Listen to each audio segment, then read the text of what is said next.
Talking through the end of life with your loved ones can be hard. So here is how I would approach it. So how do you comfort someone who is dying? How do you start that conversation? What do you say? What do you do? So talking about death can and will be uncomfortable. That doesn't mean we shouldn't do it. From my experience, the more we can be uncomfortable, get comfortable being uncomfortable with each other, talking about hard conversations, starting that conversation, the more prepared we are and the more comfort we bring each other at the end of life. People who don't do that tend to tell me they have regrets. So here are some ways we can approach and accomplish that conversation, and then I'm going to give you a great story about it. So one of the most important things, I think, is to tell the truth. If we are uncomfortable, if we don't know what to say, just say that. Because I think it opens the door for other people to tell the truth.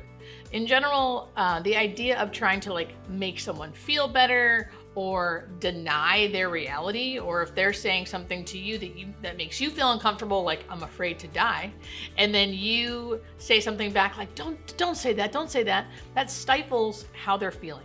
So in general, just tell the truth. If you feel like I don't know what to say, you can literally start the conversation with that. I don't know what to say. I don't know what you need from me. You can say those things, because when someone else tells the truth, it really gives permission for the other person to also tell the truth. It doesn't have to be perfect.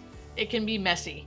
In fact, expect it to be messy. If people are not used to talking about this, which most people aren't, it's going to be messy. Give yourself permission to be messy with each other. Just start somewhere. Just start somewhere.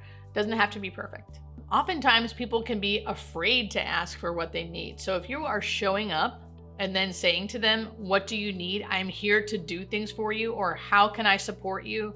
Or you can even say, I want to support you.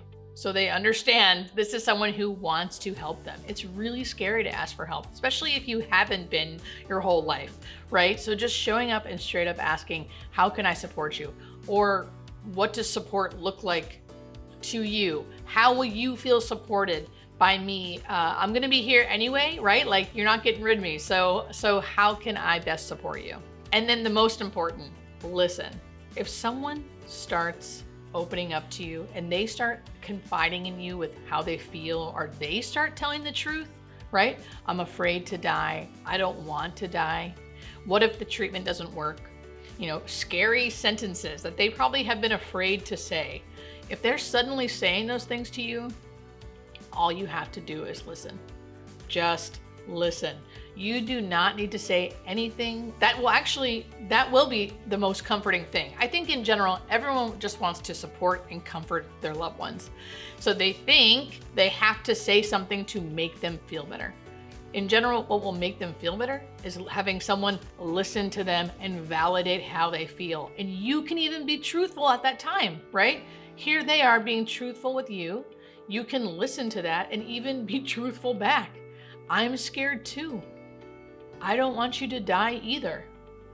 That sounds so scary to say, but I promise you, because I've done this, it opens up a whole new world. It opens up a whole new world of closeness, of support, and it decreases your loved one's fears, and it will decrease your fears too, because now you're in it together.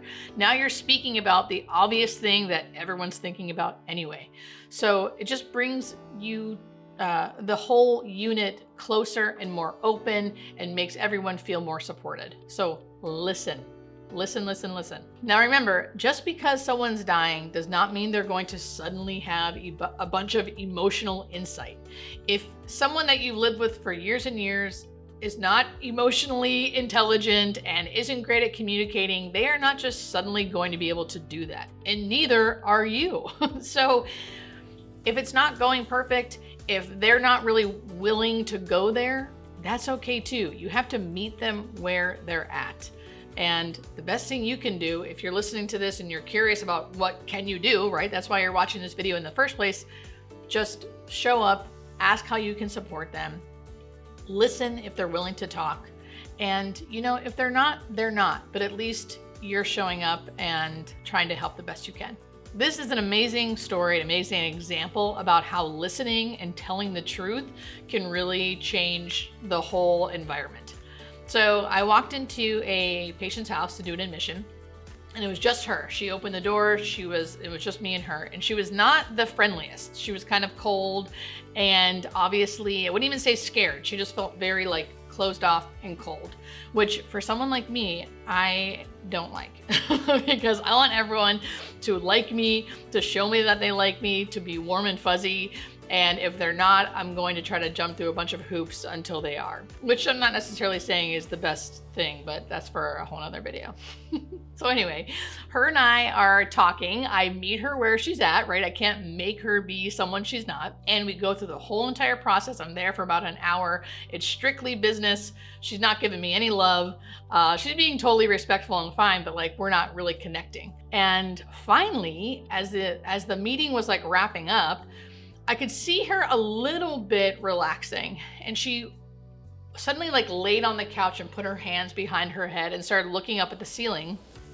And she goes, you know, I've been a Christian my whole life, but when I die, am I seriously going to close my eyes and wake up and see God? And then she looked at me like she was asking me that question, like I was supposed to answer her. And I thought, oh shit, like, what am I supposed to say to this lady, right? And I sat there. I paused because my initial response is to want to say something like, yes, of course, or here's my belief. But I just sat there and paused, and I said, no, Julie, don't say anything yet. And I just responded, I listened, and I responded in the most honest way I possibly could in that moment. And all I said was, I don't know. And she laughed. Like I said, I don't know. And then she laughed and goes, I don't know either. And I said, I guess you'll find out. And she laughed more, and we laughed together, and she goes, I guess I will. And we ended up like laughing hysterically together and having this really great connection. And by the time I left, she was hugging me and we were hugging each other. And I feel like it was all because I just stopped. I listened to her. I didn't say anything to comfort, really. I just said the truth, which is, I don't know. And she was thankful for that, and we connected over it. It was amazing. It changed everything. It changed the whole room. It was so great. So have you ever had to have these conversations with someone? And if so, how did it go? What did you say? What's some advice you can give? Let me know in the comments. And don't forget to subscribe for more death and dying information.